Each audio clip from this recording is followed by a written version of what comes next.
Bonjour et bienvenue à vous, chers amoureux de la programmation, dans cette nouvelle vidéo dans laquelle nous allons faire un exercice, genre une application, pour vérifier si vous avez compris les notions si vous avez compris toutes les notions qu'on a vues dès le début jusque-là. Donc, on va faire juste une petite application, genre de ces notions qu'on a vues tout ensemble. Alors, je propose de faire ces deux exercices. Et dans cette vidéo, on va faire le premier exercice. Et dans la prochaine vidéo, nous allons euh, nous allons faire ensemble l'exercice. Nous allons trouver une solution vraiment bonne et qui va regrouper toutes les notions, les variables, les structures, les blocs et les fonctions. Donc pour cette vidéo, je vous propose de faire juste l'exercice numéro 1 pour ne pas que la vidéo puisse être assez longue. Donc, il faut savoir déjà, donc d'abord lisons l'exercice. L'exercice c'est quoi? Décrire un programme qui permet de saisir une valeur et de déterminer si elle est un nombre premier. Et on dit un nombre premier, voilà, un nombre est premier si le nombre de ses diviseurs est égal à 2. C'est-à-dire quoi? Entre l'intervalle 1 et le nombre saisi, il doit exister que 2 diviseurs. Donc, il doit avoir que 2 diviseurs, c'est-à-dire quoi? Lorsqu'on saisit une valeur, par exemple, voilà, je vais voir si ça. Si je saisis, par exemple, si j'ai une variable x et que cette variable est égale, la valeur qu'on a saisie c'est 5, par exemple, c'est-à-dire entre 1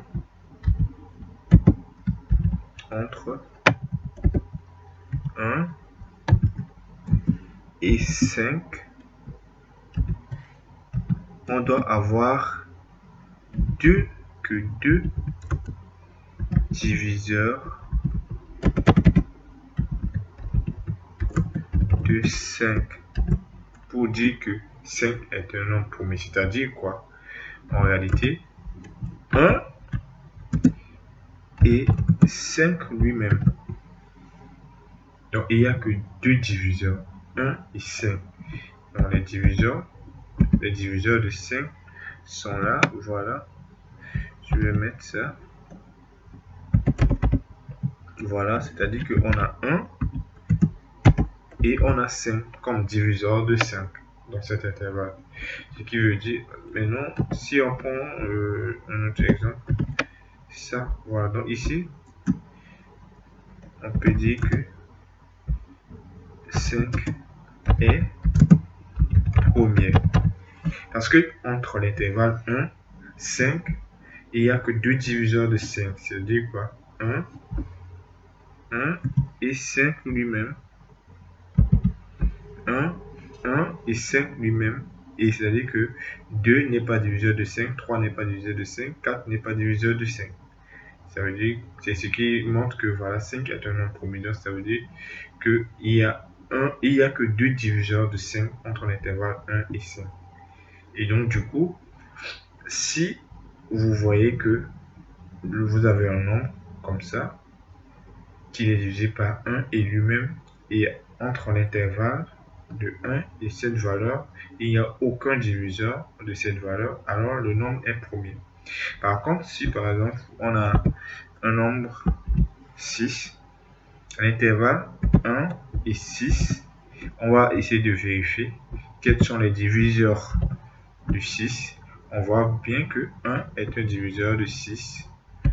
On voit aussi que 2 est un diviseur de 6 parce que 6 divisé par 2, c'est égal à 3. Il reste 0. Et aussi 3 est un diviseur de 6. Et aussi 6 est un diviseur de 6. Et vous voyez ici, ça fait combien? 1, 2, 3, 4. Donc là, je vais faire ça. Je vais faire ça.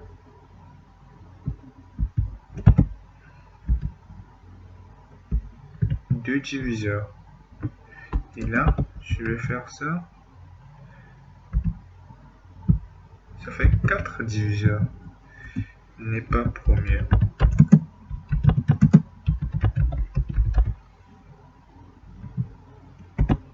Voilà. Donc là, vous avez compris que si il y a plus de deux diviseurs pour cette valeur saisie, on dit que cette valeur n'est pas première. Si il n'y a que deux diviseurs entre l'intervalle 1 et la valeur saisie, comme le cas de 5 là, on va dire que le nombre est premier. Alors comment le mettre en place? Pourquoi je mets ici boucle? Parce que il faut comprendre, il faut réfléchir déjà avant de pouvoir faire un exercice et essayer de comprendre un petit peu comment est-ce que tu vas aborder un exercice. Avec l'exercice qu'on a, comme je viens de l'expliquer ici, sans même aller sur la vraie page pour pouvoir faire l'exercice, vous comprenez que on a par exemple une valeur qu'on a saisie. Ici, c'est juste un exemple qu'on a pris qui est 5 et ça pouvait aussi être 10, ça pouvait être 20 ou bien 100, ça dépend. Et puis voilà, l'intervalle, ça sera entre 1 et 100 ou bien si c'est 1000, ça va être 1 et 1000. Voilà, ça sera l'intervalle. Donc, c'est l'utilisateur qui va donner la valeur saisie. Et vous devez déterminer si la valeur est un nombre premier. Et étant donné que pour déterminer si le nombre est premier, il faut vérifier entre l'intervalle 1 à la valeur. Donc, il faut utiliser une boucle. Parce que si la valeur est saisie, si la valeur que l'utilisateur saisit est une valeur grande, pour vérifier ces diviseurs entre 1 et lui-même entre l'intervalle là, il te faut forcément une boucle parce que tu ne peux pas faire ça comme ça. Si par exemple c'est 100 valeurs, comment est-ce que tu vas vérifier 1, 2, 3, 4 jusqu'à 90, jusqu'à 100? Ça, c'est juste les boucles qui vont nous permettre de pouvoir faire ça là. Parce que tu ne vas pas écrire 1000 lignes de code. Tu vas dire peut-être l'utilisateur peut saisir 1000 et tu vas dire que voilà, tu vas écrire 1000 lignes de code pour pouvoir faire cet exercice. Mais si par exemple l'utilisateur augmente encore le nombre, il dit 10 000, il donne 10 000, est-ce que tu vas faire les 10 000? Non. Avec les boucles, ça devient maintenant plus simple. On n'a pas vraiment une limite. Donc tout va dépendre de la donnée que l'utilisateur va entrer. Et que s'il donne 10, 100, 1000, la boucle est capable de gérer toutes ces valeurs-là. C'est pourquoi j'ai mis la notion de boucle. Pour parcourir, c'est-à-dire de 1 à cet intervalle-là, de 1 à la valeur saisie, il nous faut une boucle. Quel que soit le nombre que la personne va donner, avec la boucle, ça va marcher. Donc, voilà pourquoi la notion de la boucle va intervenir ici. Donc, on va parcourir de 1 à la valeur saisie et ce qu'on va déterminer, on va vérifier si, à chaque fois, on va vérifier si la valeur saisie, voilà, divisée par la valeur là, qui fait le parcours, là, parce que c'est la valeur qui fait le parcours, là, qui sera le diviseur ou pas. Donc, maintenant, quand on est à 1, on vérifie si 5 est divisé par 1. Quand on est à 2, on vérifie si 5 est divisé par 2, ainsi de suite, ainsi de suite. Donc, vous voyez un petit peu, vous avez un petit peu un aperçu sur la solution de l'exercice. Et maintenant aussi, pour vérifier que la valeur saisie est divisible par 1, donc la notion de la structure conditionnelle, je voulais dire structure conditionnelle, la notion de la structure conditionnelle, c'est-à-dire les if va intervenir parce qu'il faut faire un test, il faut évaluer une valeur et il faut évaluer une expression. Pour évaluer l'expression, on aura besoin d'utiliser la structure conditionnelle pour vérifier si la valeur est divisible par 1.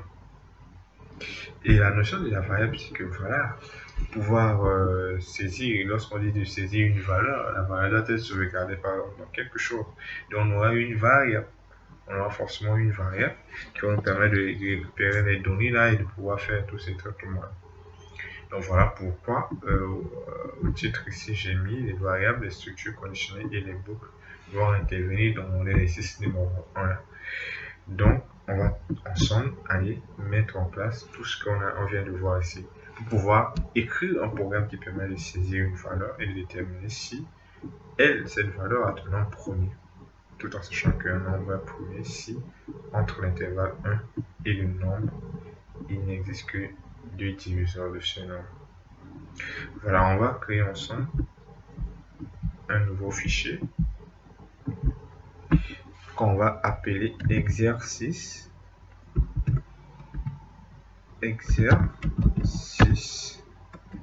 Voilà. Just include studio. Bon, j'aurais pu même appeler ça exercice, le nom premier, mais c'est pas grave. On va se rattraper. D'accord. Donc, si je reviens ici, on a quoi? Un programme qui va permettre de saisir une valeur. La valeur doit être sauvegardée quelque part. Et quand on dit une valeur, un nombre premier, il faut forcément que la valeur soit une valeur entière. Donc, int, je vais dire val, ok. Et j'avais parlé des boucles.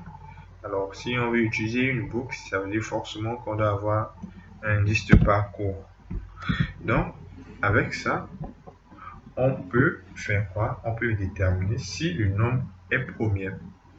Mais ce n'est pas tout. On a dit que quoi? On doit avoir que deux diviseurs. C'est-à-dire qu'à chaque fois qu'on a un diviseur, on doit faire quoi? On doit compter si on a trouvé un diviseur.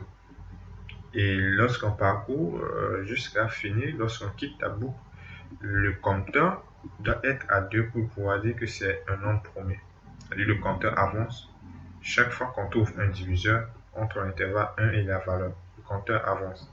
C'est-à-dire que le compteur serait à 0 avant d'entrer dans la boucle. Lorsqu'on entre dans la boucle, à i est égal à 1, on vérifie si la valeur, par exemple, 6 est divisée par 1. Si oui, ok, le compteur est égal à 1. À i est égal à 2, on vérifie si 6 est divisé par 2. Si oui, le compteur passe à 2. À i est égal à 3, on vérifie si 3 est divisé par 6 est divisé par 3.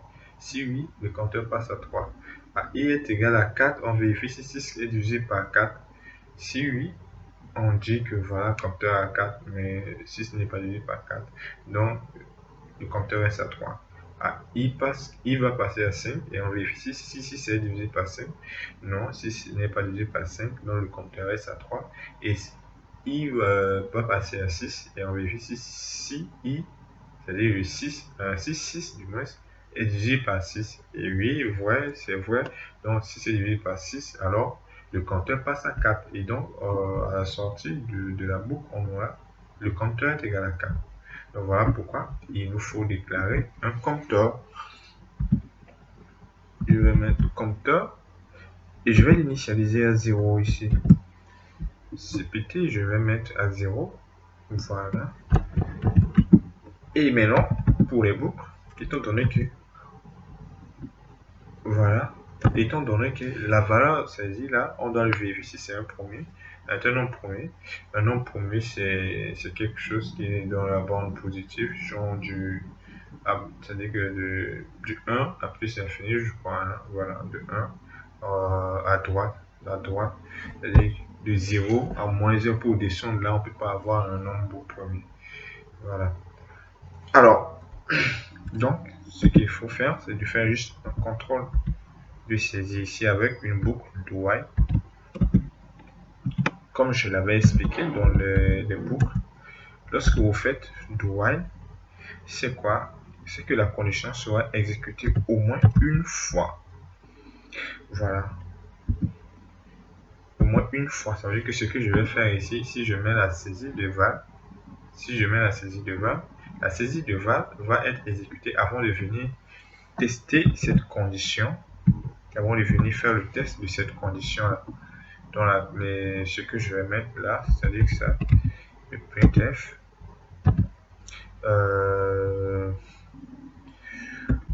entrée,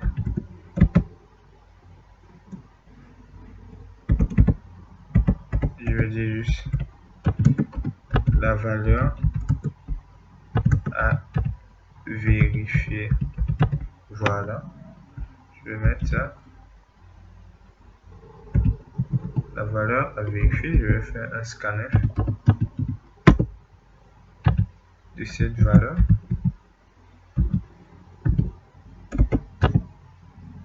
Qui est Voilà. Donc, avec la boucle do while, on avait dit que la boucle do while s'exécute au moins une fois avant de quitter. S'exécute au moins une fois avant de venir sur la ligne suivante. C'est-à-dire que quelle que soit la condition, cette ligne doit au moins être exécutée une fois. Donc lorsqu'on vient ici, comme le programme s'exécute de haut en bas, en haut, il va venir ici directement une fois, pas une condition avant d'entrer. Donc il va d'abord entrer, exécuter cette ligne-là, ces instructions-là une fois, après vérifier la condition. Maintenant, si la condition est vraie, on peut quitter.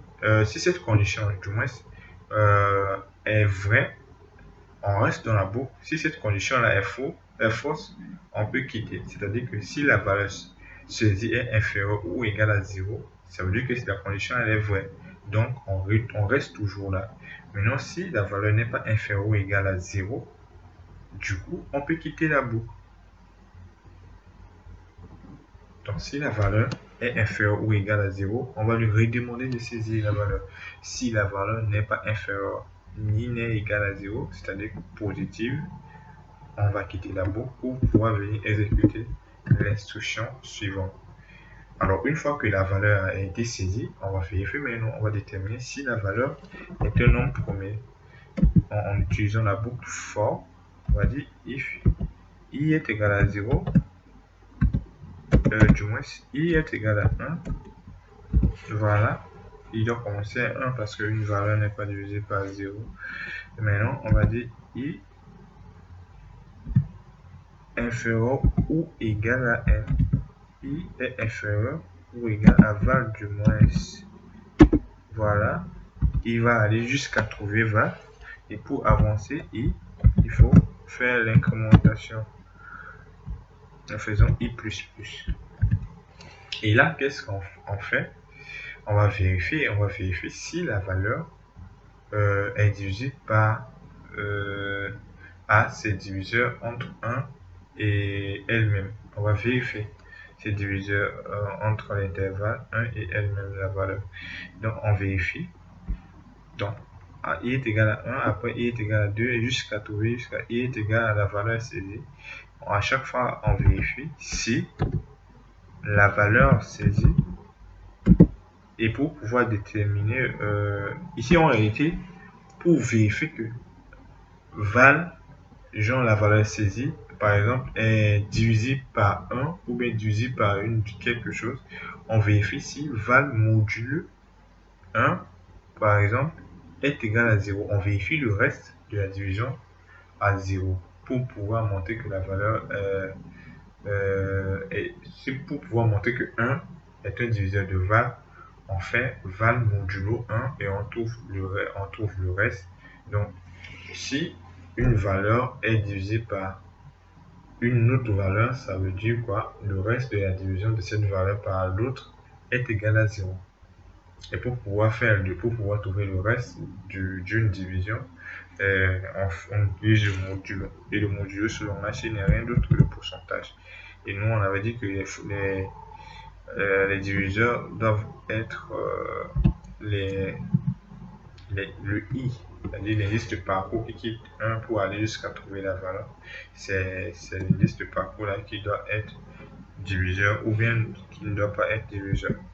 Donc on vérifie si le reste de la division est égal à 0. Si oui, si le reste de la division est égal à 0, on va dire que le compteur avance. Donc, on peut faire juste une incrémentation puisque chaque fois qu'on trouve le CPT va avancer de 1.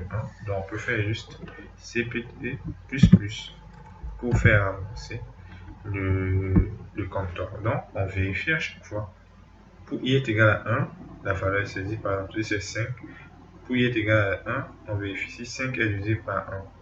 Si oui, le compteur avance, ça serait CPT est égal à 1. CPT est égal à CPT plus 1. Donc à 0, ça fera CPT est égal à 0 plus 1. Donc CPT est égal à 1. Parce que 0 plus 1 est égal à 1. Donc CPT est égal à 1. Il passe à 2.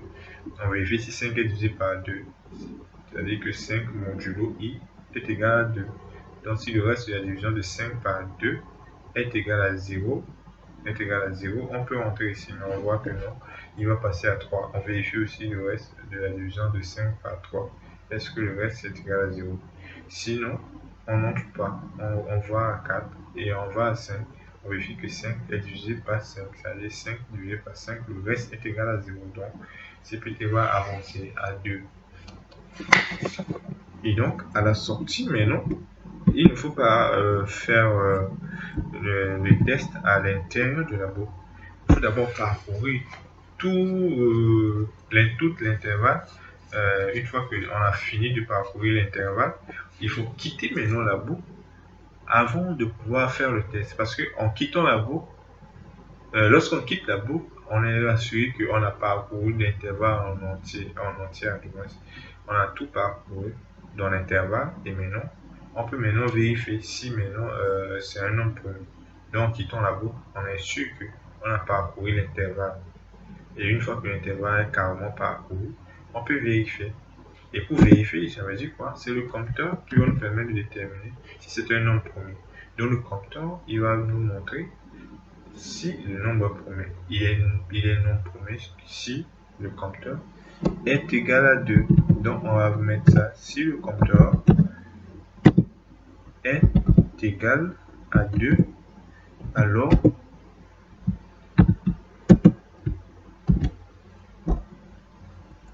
donc if CPT est égal à 2, alors on va mettre ça. .f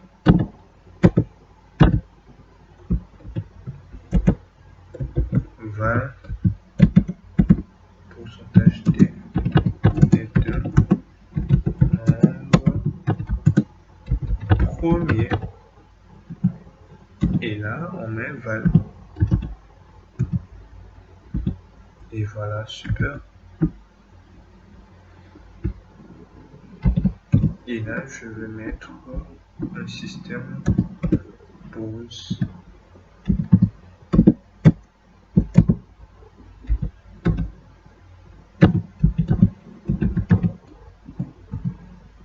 Voilà.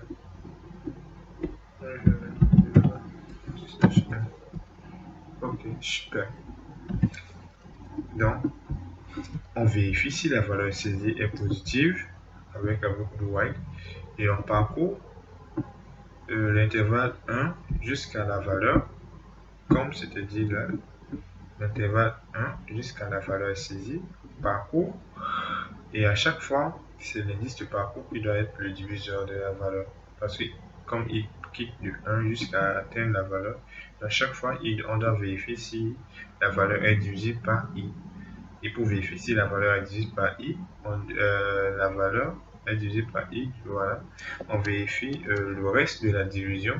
On vérifie si le reste de la division est égal à 0.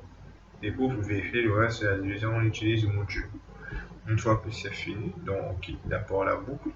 Et après, on vérifie, on fait un test, on évalue l'expression là. En disant si CPT, if CPT est égal à 2, si le compteur est égal à 2, alors voilà, donc notre nombre est un nombre premier. Alors, exécutons pour pouvoir voir est-ce qu'il nous dit qu'il y a des erreurs. Voilà, on va voir. Donc, on saisit le chiffre 5. Donc, normalement, si tout est bien fait, 5 ne devait pas être 5 du moins est un nombre premier. Voilà. Là, il nous affiche en disant que 5 est un nombre premier. Super. Donc, si je saisis par exemple, par exemple 6, il ne va pas afficher. Tout simplement parce qu'on n'a pas mis un LC. On n'a pas mis un LC. Donc, il n'affiche rien. Donc, en réalité, il dit que ce n'est pas un nombre premier. Donc, voilà, on peut mettre juste un LC là. Disons, voilà.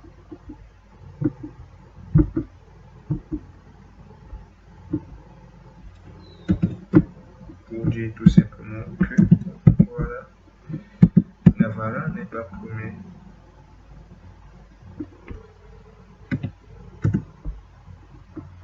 Donc, on va dire n'est pas un nombre premier. Et on refait le test. 5 est un nombre premier. Super. On refait avec 6. 6 n'est pas un nombre premier. Super. On refait par exemple avec 10. Normalement, 10 aussi n'est pas un nombre premier. 10 n'est pas un nombre premier. Donc voilà les amis, comment est-ce que il faut réfléchir lorsque vous êtes face à un problème. On sait comment est-ce que vous devez l'aborder, essayer de faire sortir un petit peu les variables possibles avant de pouvoir vous lancer, essayer de faire une petite analyse avant de pouvoir vous lancer dans un exercice ou dans un programme. Le principe est simple, rien n'est compliqué. Il suffit d'être tranquille et de pouvoir réfléchir au comment la chose marche, comment est-ce que les traitements doivent se faire, qu'est-ce qui doit se passer d'abord, qu'est-ce qui doit se passer ensuite, et après, qu'est-ce qui va se passer. Donc, chaque étape, si vous maîtrisez un peu, ou bien si vous faites sortir les données nécessaires pour chaque étape, là, vous êtes sur la bonne base, et là, à 90%, vous avez la réussite dans la résolution de vos problèmes. Donc, si vous commencez par réfléchir d'abord à comment est-ce que vous allez aborder les choses qui vont être abordées dans chaque partie, ces détails sont importants en tant que programmeur, il faut réfléchir à toutes ces choses avant de commencer un programme, sinon vous risquez de vous perdre. Mais une fois que l'analyse est bonne, vous connaissez un petit peu comment les choses marchent, vous comprenez exactement les étapes du fonctionnement, les étapes de lorsque vous comprenez comment est-ce que la chose se passe. Si vous comprenez ça, vous n'aurez pas de problème à pouvoir résoudre des problèmes qui sont vraiment compliqués en essai. Sur ce, on se donne rendez-vous dans la prochaine vidéo dans laquelle nous allons faire l'exercice qui était d'écrire un programme qui permet de déterminer et afficher les nombres premiers compris entre 1 et une valeur saisie. Et cette fois-ci, on aura à faire l'exercice en utilisant des fonctions. Donc, n'hésitez pas à aimer la vidéo si elle vous a plu et de mettre en commentaire des choses que vous n'avez pas compris ou bien des suggestions, des choses à améliorer dans la vidéo ou bien des choses que vous aimeriez qu'on discute dans une prochaine vidéo afin de vous aider dans ce processus d'apprentissage de la programmation.